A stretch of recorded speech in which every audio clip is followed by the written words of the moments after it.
All right, I am live. I don't know why I had the jazz hands going on, but welcome to MGL. Mike Goes Live. I'm making it the official name for when I do a live stream, which is stupid, but I gotta have different show names. So whenever I go live, it's gonna be MGL from now on.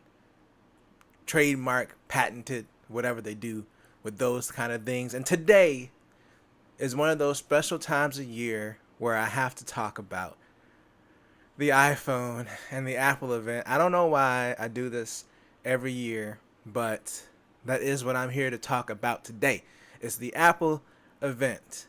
Now, I really haven't talked to anybody about it besides my husband Jeff to get his thoughts on it. So I'm really in a bubble. Like I haven't even watched any other news or coverings, like a cover. I wonder if they should do like custom Apple event comforters that they send to your house, like after you watch the event and you're all cozy and stuff. That'd be kind of cool, like an Apple event comforter. Like, I'm down for that. But that's not what we're here to talk about today. So, I haven't talked to anybody else or watched any other media coverage. I always go into it fresh. Like, I watched Apple's presentation, which I'll admit I had to watch late because I had to work. So, I had to come home and get caught up, which is why I scheduled this live stream for 8 p.m. Eastern time because traffic is always crazy and I didn't know how long the event was going to be. So I watched it. I took some notes so I could form my thoughts on it, and let's talk about it. So they opened up with the new iPad, and it's definitely an iPad. So basically, like, I think it was good that they opened with it because it's not really an exciting product from Apple because it really hasn't changed much. Like, I think the last big change they did was when they went from the 9.7 inch screen to, I think they're at 10.2 now. I can't remember what the screen size is. But I know, like, they did like a jump in the screen a few years ago, and that was like the biggest change they've really had for this iPad. But really, it was kind of like a boring thing to start off with. I was like, oh, maybe they're going to start off with it because they're redesigning it. And no, it's exactly the same. Not that it's bad, but I really feel like Apple is not going to get that much mileage out of this design anymore. It feels pretty old now, especially with, which we'll talk about in a little bit, the iPad mini, got the fresh coat of paint. It got the redesign. So this just really feels outdated. Like it's the only iPad left in the line now with this design. And yeah, it's faster. It has pencil support for the first generation pencil, which that's very poorly made or poorly designed. It's not poorly made. It was fine. Like our first generation pencil is still kicking. We actually just gave it to my mother-in-law to go with her iPad, which is like the 2017 iPad Pro. And it's fine. Like it was well built. It was just the whole way to charge it by sticking it in the Lightning port was so dumb that I'm really surprised that Apple's kept it around this long without thinking of some kind of redesign to make it simpler to charge. But yeah, really this year for the regular iPad, it was just kind of a speed boost. Like, and then the camera supports like the tracking. I forgot what they're calling it, where the camera pans and follows you around if you're doing like a FaceTime call or something like that. And yeah, that's pretty much it. Like it's still the iPad. It's still $329 or $300 for schools. So yeah, I mean I can't really crap on it too much because it's the cheap iPad, and it is what it is. But I just feel like this design is running its course. My question is just how long until like the new, well, it's not really new. It's been around since 2018. When they redesigned the iPad Pro, how long does that until that design trickles all the way down? I just feel like they ain't got that much time left for people to be excited about this cheap iPad, so they're gonna have to do something soon. So that's it for the regular iPad. Like I said, I'm not really like, it wasn't bad. I'm definitely not in the market for it. I really like my iPad Pro, so for me, it's just not gonna be a product for me. But what could be is actually the new iPad mini. Well, not really, because I just got the 12.9-inch iPad Pro.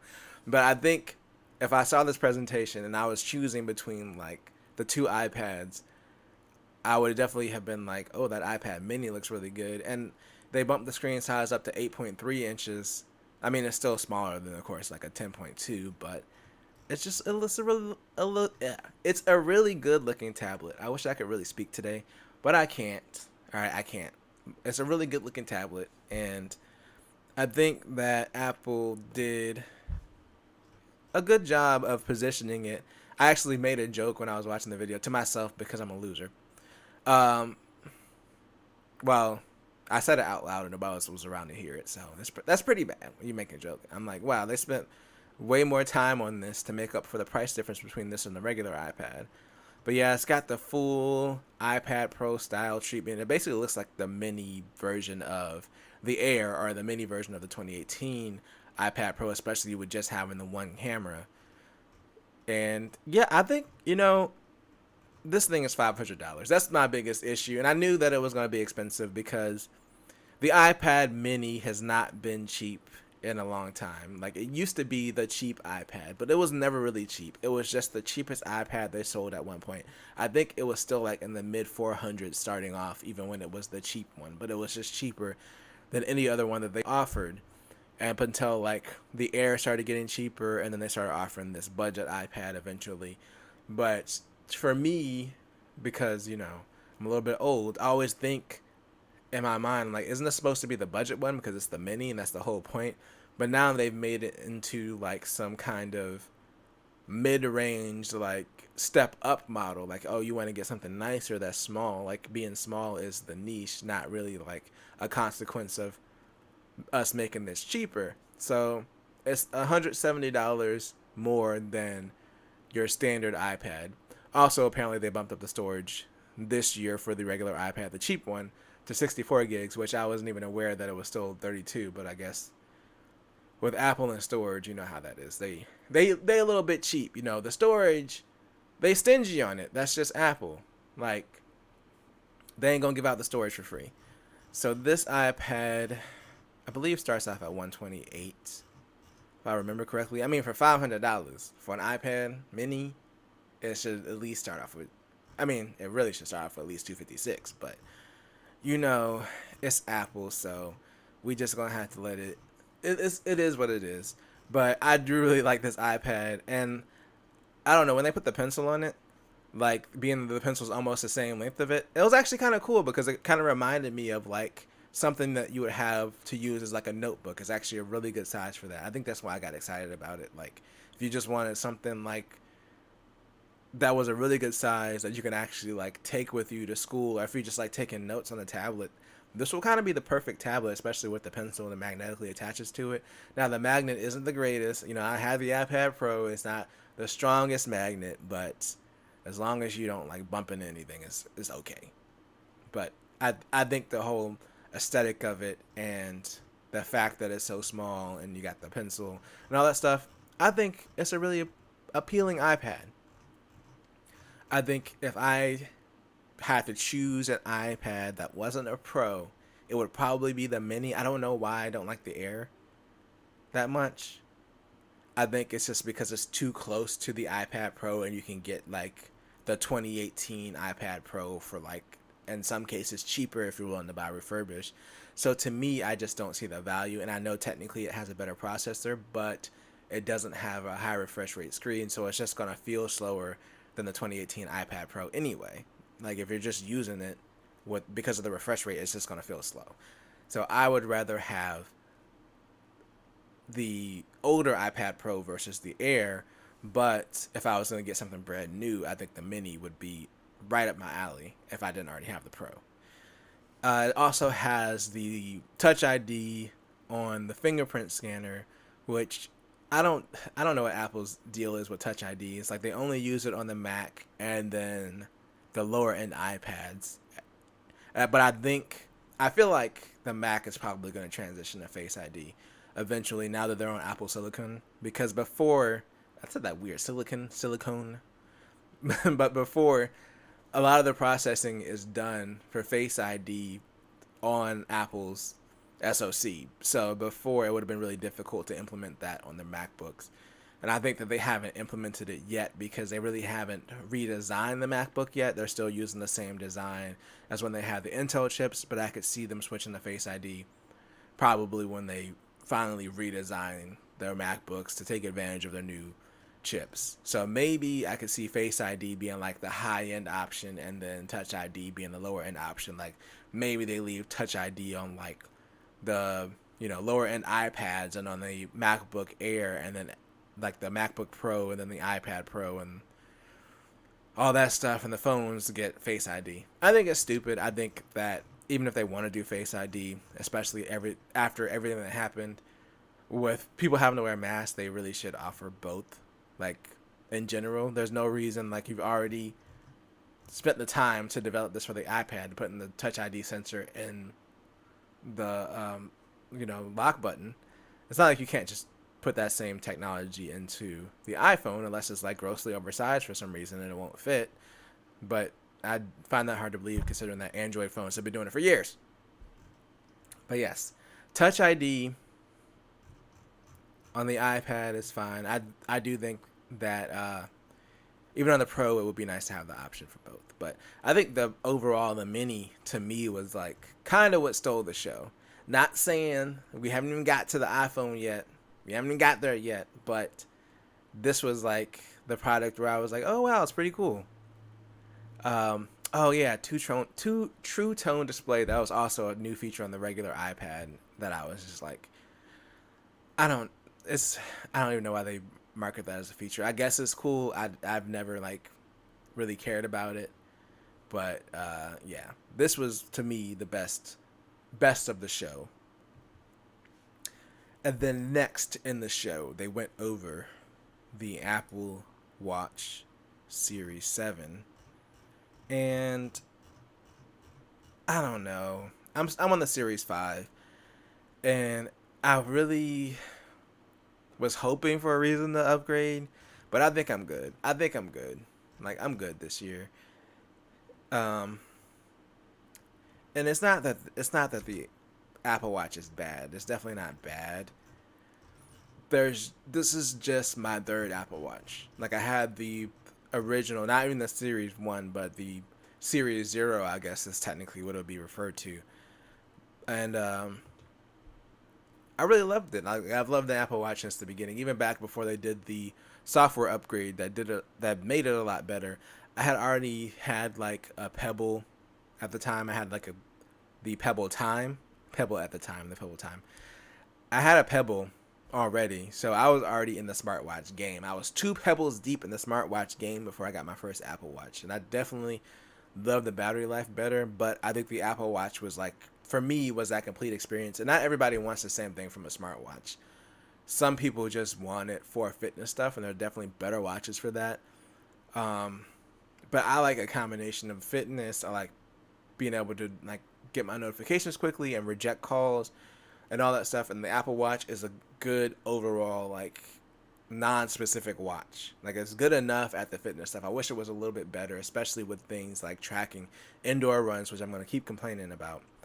But yeah, they didn't improve on anything really. Like, they added fast charging, which is good because the battery life, I'm sure, is the same since they didn't mention it.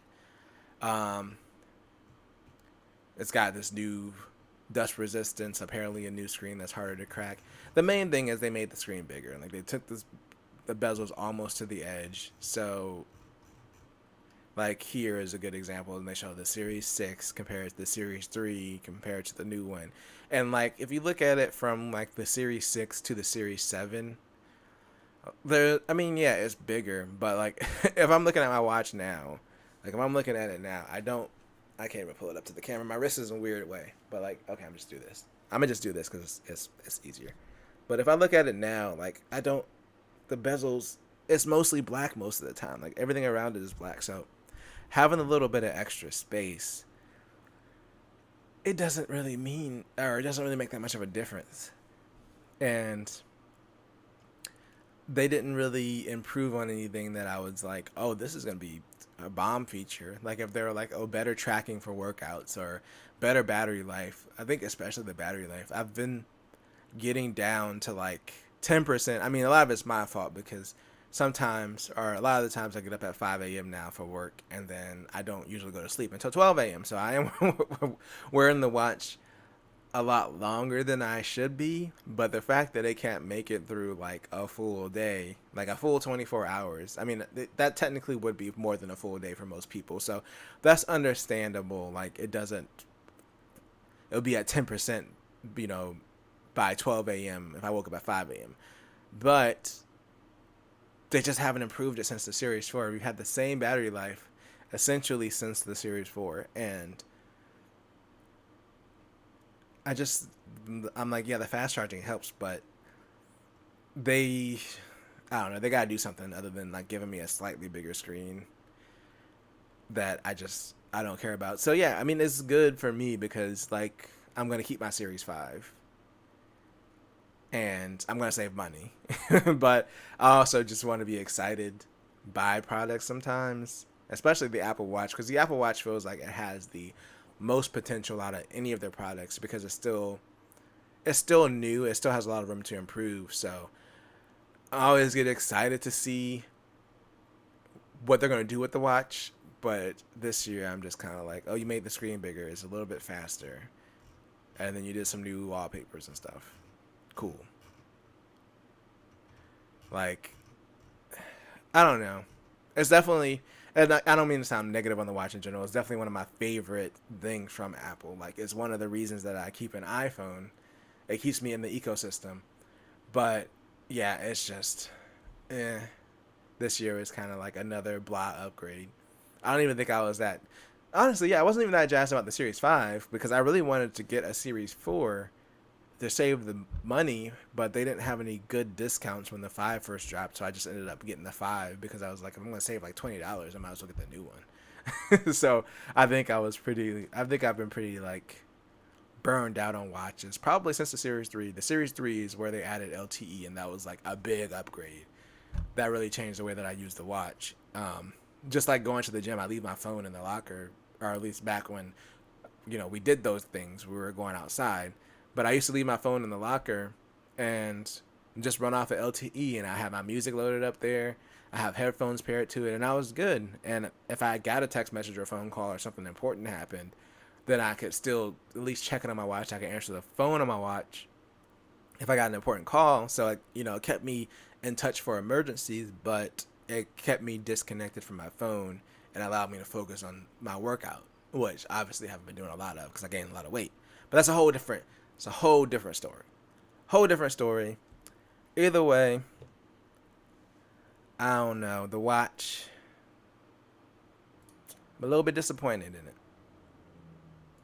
That's all. I mean, it's not, like I said, it's not bad. It's just, I was really hoping for more, considering that this is like the third year where they really haven't improved anything important. Anyway, let's get on to, I do want to talk about Apple Fitness, Apple Fitness Plus. So they did add some new workouts. They added Pilates, and then they're adding some meditation stuff, but they're also adding group workouts. Now, this is actually one thing I'm a fan of. I think Apple Fitness Plus is actually a pretty good value, especially if you already have an Apple Watch. Now, if you have to buy an Apple Watch, then I don't know. That's going to be, if you ain't a watch person and you buying a watch just for this, that's a big investment where you could just buy something else that doesn't need a watch to work. But if you already have an Apple Watch, I think that it's cheap enough where it's kind of worth it, and they have a good variety of exercises. Plus, it's cool how it puts your metrics on the screen and it ties all that stuff in. I really like Apple Fitness Plus, but they're finally adding group workouts, which I'm super excited about. I'm definitely going to use that feature. Like, that was one of the things I was missing because both me and Jeff have Apple Watches, and I was like, it'd be cool if we could do the workout together, but then we're not really going to be synchronized unless we both start the workout at the same time, and then both of our information isn't going to be on the same screen, which is still not, because the group workout is kind of, it seems like it's intended to be more of a remote thing, or maybe you're not sharing the same screen. Like, you'll get notifications, like if the person you're exercising with is ahead of you calorie wise, or if they completed like one of their goals or something like that, like one of their rings. But it's not really Like you can't do it on the same Apple TV or whatever, nor show both of your rings up there. So that's not. It's still not ideal, but I mean, it's not a big deal because I can just start it on my phone and then the workout's the same no matter what. It just shows the person's rings in the corner. So like I can start the workout on my phone and then we can start on the TV. We can both just do it on the TV and we'll both be getting tracked for the workout. So at least it's better than nothing. I still think that they need to allow some kind of local, like for two people to work out on the same TV, especially like you're doing yoga or something like that. That would make a lot of sense. So yeah, that's what I'm waiting for, but I am glad that they added some kind of group option to it. Now, let's just talk about the main event we all came here to talk about, and that is the iPhone 13. So let me go ahead and pull up this picture, this iPhone on their website. And here we are. This is the brand new iPhone 13. So they did do the little diagonal camera thing. They changed it up from last year. And yeah, it's pretty much the same. It's the same, you know. it's which is not bad. The iPhone 12 is really good, but the screen's slightly brighter. It goes up to 800 nits. I think it goes to up to 1,000 nit peak brightness for HDR, which means that it can't sustain that brightness. It can peak at that brightness for a brief time and then go back down to show HDR content, which is really good. Obviously, this isn't a phone that if you bought an iPhone last year, you're going to upgrade to, which you really shouldn't because the iPhone 12 is really good. I actually fully made the decision that I'm not upgrading this year after seeing the new phones, which is surprising because I always told myself this one thing, which I'm going to talk about later, but it's one thing I always told myself that if Apple did, I would definitely buy their new phone. And now they're doing it and I'm not. So it's kind of funny, but I just think, yeah, there's a lot of factors that lead into the reason I'm not buying a phone. And it's not bad. It's honestly the opposite. It's because the phone's so good.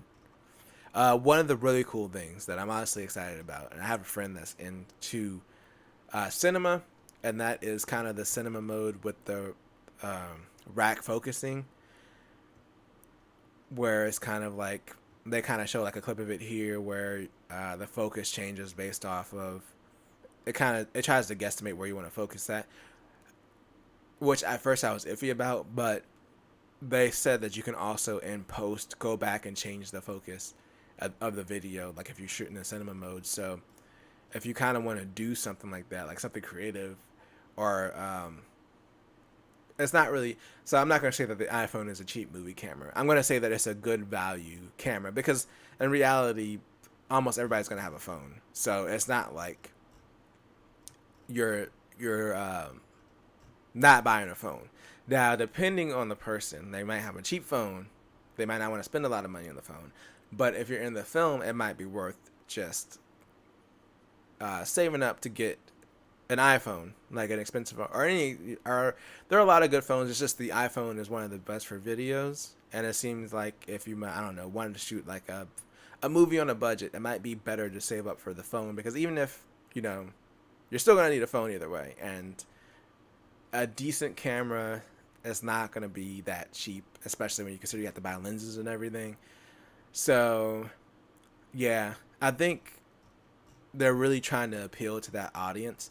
And personally, I don't usually record a lot with the phone because I like being able to control like the aperture and the ISO and all that stuff separately and the white balance. And there's just not a lot of, I don't feel like you get that level of control on a phone, and that throws me off. So I don't like recording on a phone, but it really depends on the kind of content you're doing. I also don't make cinema type content either. So it's not going to be, those features are not going to be for me. I just thought the rack focus was kind of cool. Like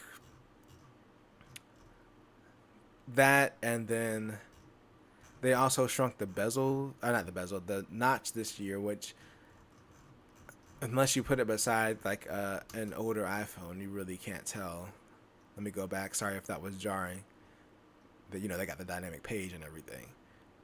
But yeah, I mean, I guess maybe it's smaller. I guess it's not like I can definitely see it if I look at my phone right now with with the screen on.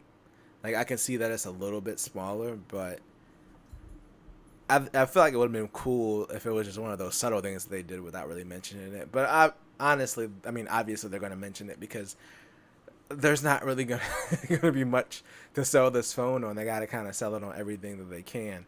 So they also did larger batteries in both the regular 13, the 13 mini, and then the Pro phones.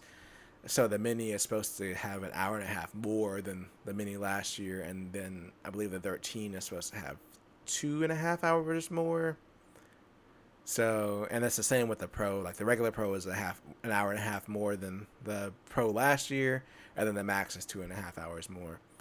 And then also, this is hilarious. So this was rumored. I don't remember if I talked about this in my rumors video. Which surprisingly, most of the things, except for the being able to use Face ID with the mask thing, that was kind of a last minute rumor that came up. Most of the things in that rumors video that I did actually came true. They were actually pretty accurate this year. So they brought sensor shift to all the phones this year. And I really think that it's just one of those things that's funny because last year they were like, oh, the Max is big, so the Max is this extra space. So we can introduce this new technology where the sensor is able to shift to give you better stabilization and all this stuff. And it's only possible on the Max because it's so big. Go buy the Max. And then this year they're like, oh, we're bringing it to every phone, even the mini. And I was like, but I thought you said that it was, I thought you said it was too big. I thought you said it wasn't big enough. And they're like, oh, no, we changed it. We shrank it down. That actually they didn't even acknowledge the fact that they said that last year. It was kind of hilarious though. It was like last year they're like, oh, sensor shift could only work in a phone this big, and then now they're like, oh, we put it in everything. We put it in the iPhone mini and a half. Like I don't know. I don't know what they're doing. But yeah, it's like I said, they seem like good phones this year. Let's go over to the Pro. Let me do a little quick switch. But yeah, the 13 is fine. Like if you're gonna upgrade phones this year, like especially if you have an old phone, like at this point like an 8 or the 4, this is a good year to upgrade. There's nothing wrong with upgrading this year. I think a lot of people upgraded last year. Like there are people that I knew, there were like the holdouts that still had like the iPhone 8s, etc. And they finally, like everybody knew, upgraded. And for some reason they upgraded to the Pro Max. I'm like, what are y'all doing? Why y'all spending all this money? The regular 12 was fine. And they're like, nah, I'm going Pro Max. And I'm like, y'all crazy. But I think it was because the funny thing was a lot of them upgraded and they had like plus phones. They had like 7 pluses and 8 pluses. And so I guess to them the natural thing was to go to the Max because physically it's the same size. I just found it really interesting. I mean, I guess the Plus was always like the most expensive phone back in the day, but like the Max is so much more expensive in comparison. So I'm just surprised that like almost everybody I knew got the Max. I'm like, I am the only person out of everybody that I met, like friends and coworkers, that has the regular 12 Pro. Like everybody either has a 12 or they have a Max. I know one person that said they were getting the mini at my old job, but I quit before they actually got it, so I don't know if they actually got it or not. Otherwise, I just see the Max all the time. It's crazy. But I think last year was exciting, especially because they harkened back to the design of like the iPhone 4, which they still have going on this year. But yeah, it's just not. I just don't feel like they're exciting of phones this year. So we got the 13 Pro and Pro Max, and let's just get it out of the way. The ProMotion finally came. The 120 hertz high refresh rate. Like I said in my last video, this year was 120 or bust. I really felt, I was like, y'all are way too late on this feature. Y'all really have to do it this year. Like, it's kind of, I really felt like they weren't going to get away with not having it for that much longer. So obviously they're going to bring it to the Pro first, and then maybe next year or the year after they'll probably bring it to the whole line. Honestly, I'm just going to wait out until the regular iPhone just gets the 120 hertz, and then I'm just going to switch over to the regular iPhone 14 or 15, whichever iPhone it is, where they bring that to the whole line. I'm just going to switch then. Like, Um, I don't know. It was one of those features that I thought I really wanted. This is what I was talking about earlier. What I was alluding to earlier about like I always said like, oh, if they have the 120 hertz, if they add that, I'm going to upgrade. And I think now that it's not as new in the phones, I'm just not as excited about it, to be honest. And plus, I already have like a 144 hertz monitor in front of me. I have the iPad Pro. I've had the high refresh rate iPad Pro since 2018.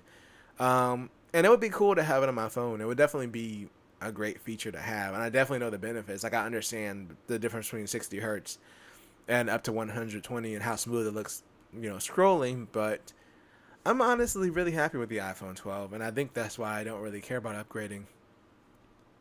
I think it's fine. Like, uh, the new iPhone is great. I really like this blue color though. Like, to be honest, they got baby blue. I was like, ooh. But then I remember I have like a navy blue color, which is my actual favorite color. So I think at first I was like, ooh, the baby blue would be nice. But then I remember like, I actually do like my color better. Let's see what other. We got silver. We got gold, which is, oh, I don't know. Apple's gold has always been weird. I remember I got gold one year and I hated it. And I was like, why? It looked a lot more pink in real life. Not that there's anything wrong with pink. I just don't like very, very light kind of gold looking pinks. Blah. Anyway, so we got this baby blue, we got silver, we got gold, and then we got graphite. So, yeah. They also added a macro camera to, or not a macro camera, but a macro mode for macro photos. You can also do like record slow mo with the macro option, which I think is pretty cool. Like I kind of said earlier, this seems like for someone that's looking to maybe get into doing like, I don't know, short films or something like that. This seems like a really good phone to get. There's just so many options that you have, and like I said, I still prefer like a mirrorless camera myself, but just having all of these options. You have your macro, you have your ultra wide, you have your wide, which is standard wide or whatever, and then you still have your telephoto, and then you have all these modes. And you can also record up to 4K 60 in ProRes now, or you can still record in Dolby Vision as well, which I don't know if that's popping in the streets or not. I said this last year. I was like, who's editing videos in Dolby Vision for real? So, but yeah, the ProRes is pretty cool. I don't know. I'm wondering if Apple is going to unlock more options to control the stuff that I mentioned earlier, like your aperture and your shutter speed. Well, you can already control your shutter speed. You can set the shutter speed, but like your white balance and all that stuff. Considering that you can record in ProRes, but I don't know. But oops, I just dropped my phone. But yeah, it's cool that they're giving these options. Like I said, it's kind of like, to me, it's still an expensive phone. It starts off at $1,000, but for $1,000, if you wanted to get like a decent camera, a decent cheap camera, that would just be the price for the body, and then you still have to spend money on the lenses. So I think, like, if we're talking from someone that's looking to get into like amateur filmmaking, this is a really, really solid phone. The other thing is they mentioned some MagSafe accessories, so I won't spend too much time on that. But they're coming out with a revamped wallet, the leather wallet that's gonna have Find My support. So I might have to look into that myself, because there are times where I can't find this thing. It's usually in the house, but sometimes I take it off and I set it down and I can't find it. I've never lost it outside of the house. Like, it stays on my phone when I'm not home. But there has been times where I've lost the little wallet. So depending on how much it is, if it's another $60, I might pay for it. If it goes up in price, I mean, $60 is already stretching it for this. Like, look at how small this leather is. $60 for this? Y'all pushing it. You're pushing it, Apple. But yeah, I would consider upgrading if it's like the same price. But other than that, I can't think of anything else that I really want to talk about from this phone.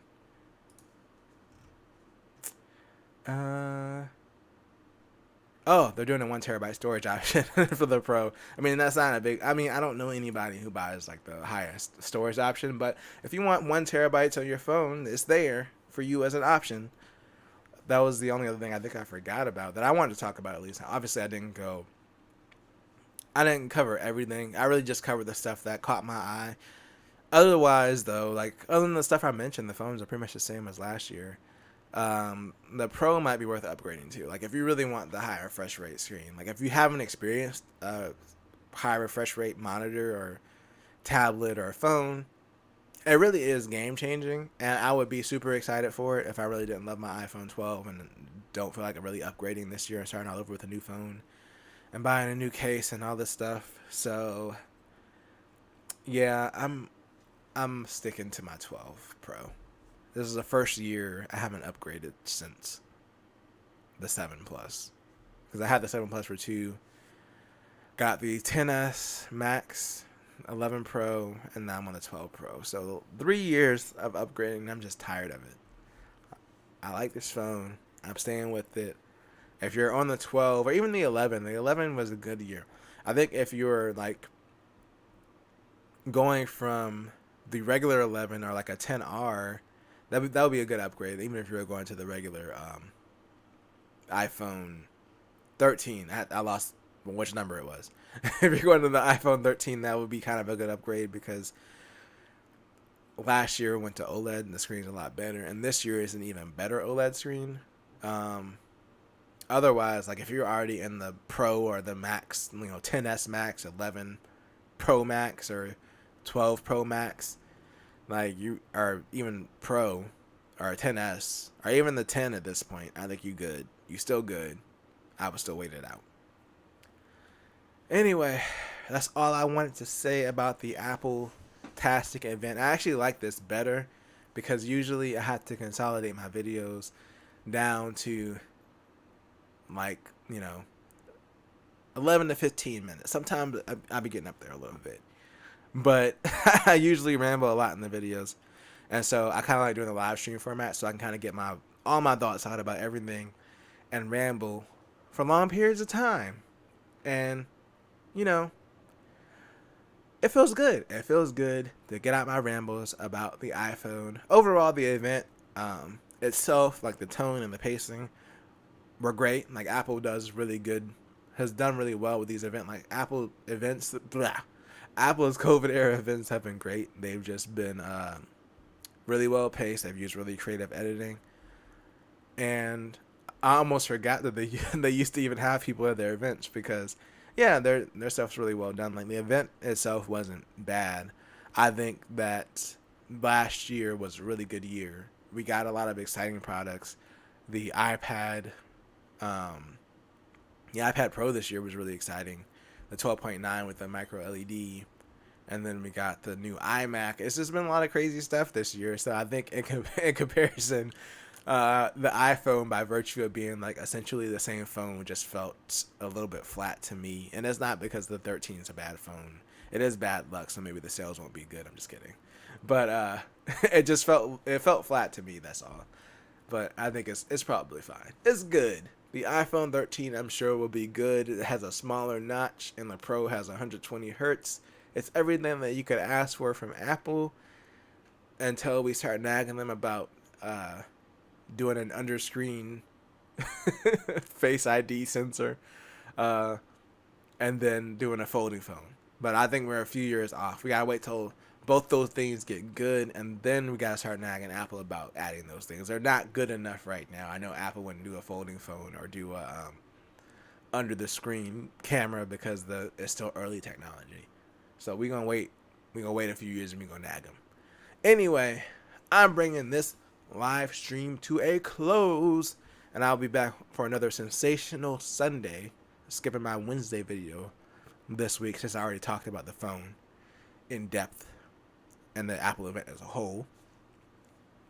But make sure to stick around and hit that notification so you know when my videos drop. Or I might just start doing random live streams. I might be at work and I might be like, y'all get notified? Y'all watching my streams? And I'll be aggressive. I'm gonna call out people by name. I'm like, Chelsea, are you watching my streams? I don't know who Chelsea is. I'm sorry. I don't know who that is. Anyway, remember to always do at least 2 things at the same time. Live stream over. It's actually not over. I have to hit the button. I'm hitting the button now though. I misclicked. It's about to be over. Okay, it's over. Not yet. I gotta hit the second end. Okay, now it's over.